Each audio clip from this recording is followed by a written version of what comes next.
Sir ನಾವು ವಿನಾಯಕ್ ನಗರದಿಂದ ಇಲ್ಲಿ ಸುತ್ತೂನು ಮನೆಗಳಲ್ಲಿ ಪಕ್ಕದಲ್ಲಿ ಬಾರ್ಗಳು ಮಾಡೋದಕ್ಕೆ ರೆಡಿ ಮಾಡ್ತಾ ಇದ್ದಾರೆ. ಅವರು ಚಾಲೆಂಜ್ ಮಾಡ್ತಾ ಇದ್ದಾರೆ, ರೆಸ್ಟೋರೆಂಟ್ ಮಾಡಿಕೊಂಡು ನಾವು ಆಮೇಲೆ ಬಾರ್ ಮಾಡ್ತೀವಿ ಅಂತ ಇದು ಮಾಡ್ತಾ ಇದ್ದಾರೆ. ಅವರು ರೆಸ್ಟೋರೆಂಟ್ಗೆ ಫಸ್ಟ್ ಆಫ್ ಆಲ್ ಪರ್ಮಿಷನ್ ಕೊಡಬಾರ್ದು ಅಂತಲೇ ನಾವು ಕೇಳ್ಕೊತಾ ಇರೋದು. ಇಲ್ಲಿಂದ ಯಾವುದಕ್ಕೆ ಉಪಯೋಗ ಆಗೋ ಥರದ್ದು ಕೊಡಲಿ ಸರ್. ಇಲ್ಲಿಗೆ ಸ್ಕೂಲ್ ಮಕ್ಳು ಇರ್ತಾರೆ, ಒಂದು ಡ್ಯಾನ್ಸ್ ಕ್ಲಾಸು, ಮ್ಯೂಸಿಕ್ ಕ್ಲಾಸು, ಇಲ್ಲ ಲೈಬ್ರರಿ, ಯಾವ್ದಾರು ಒಂದು ಆ ಥರದ್ದೆಲ್ಲ ಮಾಡಲಿ. ಆ ಥರದಕ್ಕೆಲ್ಲ ಒಳ್ಳೆ ಉದ್ದೇಶದಿಂದ ಮಾಡಿದ್ರೆ ಯಾರ್ದು ಪ್ರಾಬ್ಲಮ್ ಇಲ್ಲ. ಇದು ಎಲ್ಲರಿಗೂ ತೊಂದರೆ, ಪಬ್ಲಿಕ್ಗೆ ತೊಂದರೆ ಆಗ್ತಾ ಇದೆ. ಸುತ್ತೂ ಮನೆಗಳಿದೆ, ಇಲ್ಲಿ ಎಲ್ಲ ಸಂಸಾರಸ್ಥರು ಇರೋ ಮನೆಗಳು. ಇಲ್ಲಿ ನಾವು ಹೆಂಗೆ ಓಡಾಡಬೇಕು? ಮಕ್ಕಳು ಮರಿನೆಲ್ಲ ಓಡಾಡಬೇಕಂದ್ರೆ ಆಚೆಗೆ ಬಿಡಬೇಕಂದ್ರೆ ನಮಗೆ ಭಯ ಆಗ್ತಾ ಇದೆ. ಯಾವ ಥರ ಯಾವಾಗ ರಾತ್ರಿ 1 ಗಂಟೆ ಆಗಲಿ 2 ಗಂಟೆ ಆಗಲಿ ಕುಡಿದ್ಬಿಟ್ಟು ಬಂದು ಜಗಳಗಳು ಮಾಡ್ತಾ ಇರ್ತಾರೆ. ನಾವು ಯಾವಾಗಲೂ ಈ ಜಗಳಗಳನ್ನ ಕೇಳಿನೇ ಬೇಜಾರಾಗೋಗಿದೆ. ನಮ್ಮ ಮಕ್ಕಳಂತೂ ಆಚೆಗೆ ಬರೋದಕ್ಕೆ ಭಯ ಪಡ್ತಾ ಇದ್ದಾರೆ. ಈ ಕಡೆಗೆಲ್ಲ ನಾನು ಏನಂತ ಇದು ಮಾಡಬೇಕು, ಇದಕ್ಕೆಲ್ಲ ನಾವು ಮಾಡಬಾರ್ದು ಅಂತಲೇ ಪರ್ಮಿಷನ್ ಕೊಡಬಾರ್ದು. ಕಳಕಳಿಯ ಪ್ರಾರ್ಥನೆ ಮಾಡ್ಕೋತಾ ಇದ್ದೀವಿ ಸರ್ ನಾವೆಲ್ಲರ ಕಡೆಯಿಂದನೂ. ದಯವಿಟ್ಟು ಯಾವುದೇ ಕಾರಣಕ್ಕೂ ಬಾರ್ ಆ್ಯಂಡ್ ರೆಸ್ಟೋರೆಂಟ್ ಕೊಡಲೇಬೇಡಿ. ಬೇರೆ ಏನದಕ್ಕಾರು ಕೊಡಲಿ. ಅವ್ರು ಮಾಡ್ಕೋಬೇಕಂದ್ರೆ ಬೇಕಾದಷ್ಟು ಜಾಗಗಳಿದೆ, ಮಾಡ್ಕೊಳ್ಳೋದು ಓಪನ್ ಪ್ಲೇಸ್ಗಳು ಇರುತ್ತೆ. ಆ ಥರ ಎಲ್ಲ ಹೋಗಿ ಮಾಡ್ಕೊಳ್ಳಿ. ಅವ್ರು ದುಡಿಯೋದು ಅದರಲ್ಲೇ ದುಡಿಬೇಕಂತಂದರೆ ಬೇರೆ ಕಡೆ ಎಲ್ಲ ಜಾಗ ಇದೆಯಲ್ವಾ, ದುಡಿಬೋದಲ್ವ ಎಲ್ಲದನ್ನು. ಇದು ಒಳ್ಳೆ ಉದ್ದೇಶಕ್ಕಾಗಲಿ ಕೊಡಿ, ಇಲ್ಲಿ ಪರವಾಗಿಲ್ಲ. ಇಲ್ಲ ಏನೋ ಮಕ್ಳಿಗೆ ಹೆಲ್ಪ್ ಆಗೋ ಥರದ್ದು ಏನಾದರೂ ಒಂದಾಗಲಿ, ಇಲ್ಲ ಒಂದು ಅಂಗಡಿನ ಆ ಥರದ್ದಕ್ಕೆಲ್ಲಾದರೂ ಪರವಾಗಿಲ್ಲ.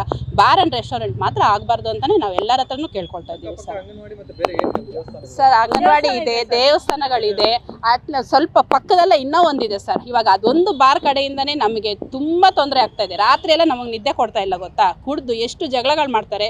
ಮತ್ತು ಯಾವುದಾದ್ರು ಒಂದು ಗಾಡಿ ಬಂದರೆ ಇನ್ನೊಂದು ಗಾಡಿ ಪಾಸ್ ಆಗೋಕ್ಕಾಗೋದಿಲ್ಲ.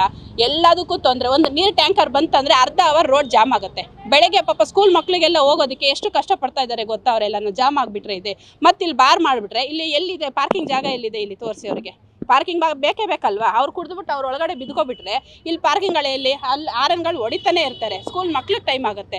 ಎಷ್ಟೋ ಜನ ಈ ಕಂಪ್ಲೇಂಟ್ ಮಾಡ್ತಾನೆ ಇದ್ದಾರೆ ಆಲ್ರೆಡಿ. ಇವಾಗೆಲ್ಲನೂ ಇರೋದೇ ರೋಡ್ ಚಿಕ್ಕದು.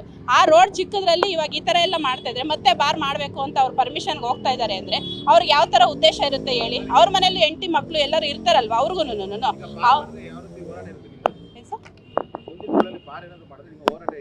ನಮ್ಮ ಹೋರಾಟ ತುಂಬ ತೀವ್ರವಾಗೇ ಇರುತ್ತೆ ಸರ್. ಮಾಡ್ತೀವಿ ನಾವು. ಮಾಡಬಾರ್ದು, ಅದೊಂದು ಮಾಡಿಬಿಟ್ಟು ಬೇರೆ ಅವ್ರು ಏನಾದರೂ ಮಾಡಲಿ, ನಮಗೆ ತೊಂದರೆ ಇಲ್ಲ. ಬಾರ್ ಮತ್ತು ರೆಸ್ಟೋರೆಂಟ್ ಮಾಡಬಾರ್ದು ಅಂತ. ಬೇರೆದೆಲ್ಲ ಮಾಡ್ಬೋದಲ್ವ. ಇನ್ನು ಅವ್ರಿಗೆ ಬೇಕಂತಂದರೆ ಬೇರೆ ಎಲ್ಲ ಯಾವುದೋ ಒಂದು ಉದ್ದೇಶ ಇಟ್ಕೊಂಡು ಮಾಡಲಿ ಅವರು. ಬಾರ್ ರೆಸ್ಟೋರೆಂಟ್ ಎರಡು ಬಿಟ್ಟು ಇನ್ನು ಬೇಕೆ ಯಾವುದಾದ್ರೂ ಮಾಡಿ ಸರ್. ಇಲ್ಲ, ನಮ್ಮ ಹೆಸರು ಸುಗುಣ ಅಂತ ಸರ್. ಇಲ್ಲ ರೂಮ್ಗಳು ಕಟ್ಟಿ ಬಾಡಿಗೆ ಕೊಡಲಿ ಬಿಡಿ, ಪರವಾಗಿಲ್ಲ.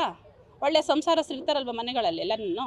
ಮತ್ತೆಲ್ಲ ಬಾರ್ಗಳಂತಂದು ಯಾಕೆ ಮನೆಗಳ ಪಕ್ಕ ಇಡ್ತಾ ಇದ್ದಾರೆ? ನಾವೇನು ಬದುಕೋದು ಬೇಡವಾ ಇಲ್ಲೆಲ್ಲ? ನಾವೆಲ್ಲಿಗೆ ಹೋಗೋಣ? ನಮಗಿರೋದು ಇದೇ ಜಾಗ. ನಾವೆಲ್ಲಿಗೆ ಹೋಗಿ ಬದುಕೋಣ? ಹಂಗಾದ್ರೆ ಅವ್ರಿಗೇನೋ ಬೇಕಾದಷ್ಟು ಜಾಗ ಇರುತ್ತೆ, ಎಲ್ಲೋ ಹೋಗಿರ್ತಾರೆ. ನಾವೆಲ್ಲಿಗೆ ಹೋಗೋಣ ಮನೆಗಳು ಬಿಟ್ಟು? ಸರ್ ಈ ತಿರುಪಾಳಿದವರು ರಾಮಕೃಷ್ಣ ರೆಡ್ಡಿ ಅಂತ, ಅವ್ರ ಅಳಿಯ ಮಾಡ್ತಾ ಇದ್ದಾರೆ ಅಂತ ಹೇಳ್ತಾ ಇರೋದು. ಅದಕ್ಕೆ ನಾವು ಮಾಡಬೇಕು. ಫಸ್ಟೇ ಸ್ಟಾರ್ಟಿಂಗೇ ಹೇಳ್ತಾ ಇದ್ದೀವಿ, ಮಾಡಬಾರ್ದು ಅಂತಲೇ ಹೇಳ್ತಾ ಇದ್ದೀವಿ ಅವಾಗಿಂದ. ಅವ್ರು ಇಲ್ಲ ನಾವು ಫಸ್ಟು ಅದು PG ಗೆ ಅಂತ ಕಟ್ಟಿದ್ದು ಅಂತ ಹೇಳಿದ್ರು ಅವರು. ಆಮೇಲೆ ನೋಡಿದ್ರೆ ಇವಾಗ ರೆಸ್ಟೋರೆಂಟ್ಗೆ ಅಂತ ಪರ್ಮಿಷನ್ ತೊಗೊಳ್ತಾ ಇದ್ದಾರೆ. ಈಗ ರೆಸ್ಟೋರೆಂಟ್ ತೊಗೊಂಡಾದ್ಮೇಲೆ ಬಾರ್ ಮಾಡ್ತಾರಲ್ವ, ರೂಮ್ಗಳೆಲ್ಲ ಇದು ಮಾಡಿಕೊಂಡು. ಮತ್ತು ಅವಾಗ ಯಾರು ಅನುಭವಿಸೋದು ಯಾರು? ಅವ್ರು ಯಾರು ಬರಲ್ಲ ಅನುಭವಿಸೋದಕ್ಕೆ. ನಾವೇ ಇಲ್ಲಿ ಪಕ್ಕದಲ್ಲಿರೋ ನಾವು ಅನುಭವಿಸ್ಬೇಕು. ಅವರೇನೋ ಮಾಡ್ಕೊಂಡು ಎಲ್ಲೋ ಮಜವಾಗಿ ಅವ್ರು ಇರ್ತಾರೆ. ಅನುಭವಿಸೋದು ಯಾರು? ಕಷ್ಟನ ನಾವೇ ಅಲ್ವಾ? ಅದನ್ನು ತಿಳ್ಕೊಬೇಕಲ್ವ ಅವರು.